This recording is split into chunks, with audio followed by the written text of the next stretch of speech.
These are the 5 best stocks to start investing in. Welcome to Ticks and Measures Scheme, where we try to turn our hindsight to your foresight. Ugo here, and welcome to the video.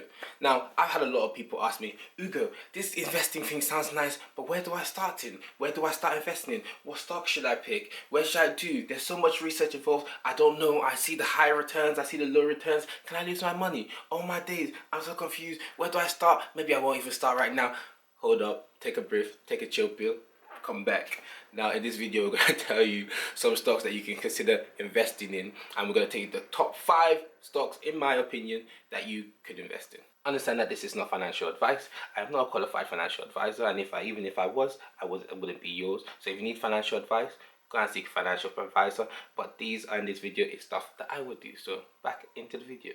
Now, obviously as a beginner investor, it's all about how do I get into the game and how do I, use this. Now, ultimately, I use Trading212 as my stockbroker because you can't buy stocks directly. You have to buy it via a stock brokerage, stockbroker, etc. It's almost like, you need a mortgage broker to do a mortgage, etc. You just need an intermediary.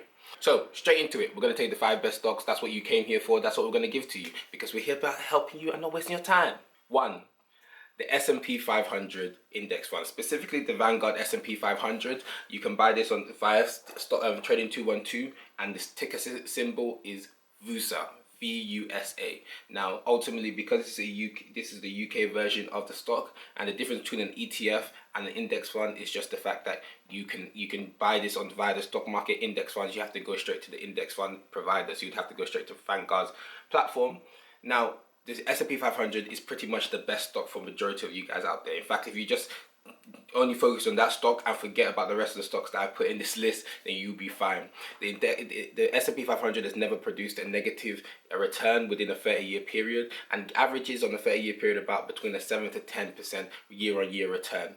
Now, the S&P 500 beats most professional investors. If you know about Warren Buffett, he even bet professional investors, can you beat this index one? And they didn't, and they had to pay him his P's. So for majority of you, for a long-term period, the best for you to go on the index ones, which most of this list is going to consist of, which is what we're going to be talking about. So S&P 500 is essentially betting on the US stock market, the top 500 stock market. The top 500 companies in the US stock market, publicly traded companies, which are typically the biggest companies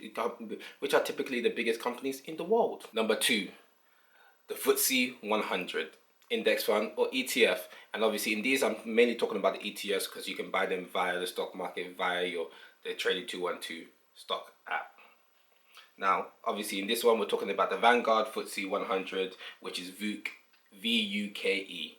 Now, these again are the top 100 companies within the UK. And if you believe in the UK economy, then, again, over a 30-year period, nice returns. Your money almost doubles, triples, depending on when you invest it and if you reinvest dividends. Now, number 3, I prefer number 3 to this one, but when we get to that one, I'll let you know. This is the FTSE 100, ticker symbol is VUKE. Now with these index funds, you just invest passively. You just put into it and you just see it grow over time. It's about consistency. Number 3, the FTSE 250. Again, these top 3 are the Vanguard versions of it. So this is Vanguard FTSE 250, and this one's the ticker symbol is VMID. So the FTSE 250 are the top 250 companies within the UK stock market, the top 250 public traded companies. Now, I prefer the 250 to the 150, even though I prefer the 250 to the 100, even though I'm invested in both. But the FTSE 250 over a 30-year period actually outperforms the 100 in some of the studies that I've researched and I've seen. So I prefer the 250, and plus you have more companies to play with. So one of the ones from 100 to 250 could have a really good year. And understand, the way these index funds are is that they drag each other up. So it's depending on the different weighting. So it's not an index fund essentially has like a different proportion of numbers of companies in there. Now the reason why these are the best for you anyway is because when it comes to the S&P 500, the FTSE 100 or the FTSE 250, these are the top 250 companies, the top 100 companies, the top 500 companies in their respective funds. Now what that means is that even if, let's say, Amazon went bust tomorrow, they would get replaced as quickly as possible. So whatever companies are underperforming within these funds will get removed from them. So you actually have a big requirement to actually perform as a company to be in there and stay in there, because they automatically remove you and then put you with another company who are doing well and meeting the criteria to be in there. And that's the reason why, if you saw previously last year, Tesla was doing a lot of work to join the S&P 500, even though it was a big company. It wasn't part of the S&P 500, and it's only started its application now to get involved. So those are the top three. Obviously 2 and 3 are kind of similar. I prefer 3, but invest in both because, you know, FTSE 100 is typically the first thing that people tell everybody. Now, before I move on from the Vanguards, with the FTSE 250 and the FTSE 100, you will see, and this is typical about a couple of different stocks, but when you see them, when you search them, you'll find that there may be 2 versions of the stock, where you would have one that it says accumulating and one that says distributing. Now, the difference between them, for example, the distributing version of the FTSE 250 is VMID, and the accumulating version is VMIG. Now, the difference is when it comes to dividends. So when it comes to you investing in index funds, even in general, the idea is that as you're investing, you're reinvesting your dividends, and then that will help your money grow even quicker.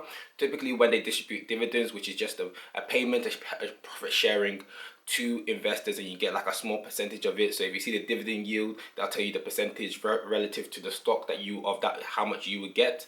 So when they do it, the stock normally drops by that amount, but then obviously it can recover. But if you consistently reinvest your dividends, you see your money grow. Now, if you don't want to get a dividend, which is a quarterly payment to you, you just go with the accumulating version as opposed to the distributed version. This kind of saves you the time of actually going to manually, reinvest the 10p, the 20p, the 50p, and all these little things will improve your growth. Number 4. Now this one, let's leave Vanguard alone for a second. Now this one is ticker symbol ECAR. It's the iShares Electric Vehicles and Driving Technologies ETF. So basically, they track the EV market, especially with the way that trajectory that things are going. That sector with Tesla, NIO, Nikola, Lucid, Hillian, these people that are coming into the frame are, it's on industry. Now understand, with index funds, they're index funds for pretty much most industries. Now I like all of these index funds because, 1, I've been investing in them. 2, they've consistently grown, especially ECAR. If you go and see it, the chart is going up. So for you, it would be a good place to invest in, especially as a beginning investor. Personally, I don't really like, as a beginning investor, you don't really want to be going into individual stocks straight away. I know everyone here is the Tesla. If you want to invest in Tesla, it's best for you to go via ECAR, because Tesla is in the ECAR portfolio and will drag it up, in the sense of that you don't, with money, with the stock market, as high as it goes, it's as quickly as it can come down. Now, obviously, if you believe in the company and done your research, then do it, as opposed to just investing in feels. Understand, when it comes to investing, it's about the long term. It's a marathon, not a race. Now, the thing is, it's all about consistently investing over time. For example, you can really, you can chase the returns, and you can run, you can sprint. Me and you are running a race, you can sprint, but you can sprint, get a hamstring pull, and then you're on the ground and you watch me jog past you. So the whole point of this is about, if you consistently invest in from today, it doesn't matter how much you have. I started investing £20 a month to £100 a month before I started putting in more, and later on in the later videos, maybe seeing where we get to, I said 250 subscribers, maybe I'll show some part of my portfolio. Now, number 5. Number 5, the best stock to invest in, number 5, is in an industry or company that you use regularly. So most beginning investors just want to find out what is hot out there. It's best for you to start in a company or in a stock that you actually understand. So if you do a lot of, if you like clothes a lot, you can maybe buy ASOS or Boohoo Man. If you go to sports, you can buy a sports team. Man United is on the stock market.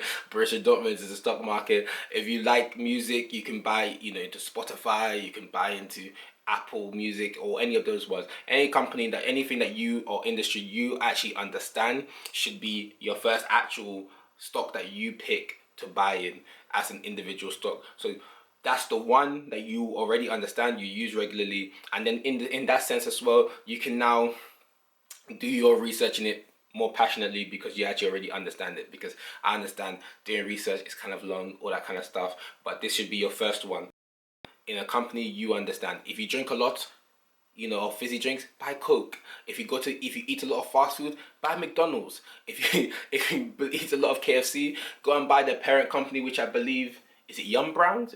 Yum Brands. Basically, you might as well own the company that you're spending their money on, so that you know you get a return on your investment. So every burger you eat, you get 10p in your back. So it's almost like a discount because you're making yourself money. Understand, past returns don't guarantee future gains. So whenever investing in the stock market, you can lose money. So the best thing to do is to start with money that you're willing to lose, as opposed to glasses that you're willing to lose. Now, those have been the top 5 stocks in which you can invest in. We'll be doing a couple more in the future about, you know, places to invest in and stuff like that. Ultimately, thank you for watching the video. Hit the like button, subscribe, ask any questions that you want to know. We're here to help you guys out. Since we're all beginning investors, we're all kind of amateurs. We're not, you know, we're not all professional in the game, but we can make the gains that we can be making as we go along. So hope you're having a blessed day. Hope you're smiling, shining, and thriving as opposed to just surviving. Hope you have a nice day. Wear your mask. Hope your loved ones are good. Stay safe, guys. And if you're a beginning investor, you have some videos over here about, you know, intro into investing, over here about, you know, rules of money, and then other ones in terms of where you might, you know, things that might be good to you and stuff like that. But subscribe, we've got more coming for you. Hit the like button because that helps us out and helps more people gain knowledge from this video. So peace.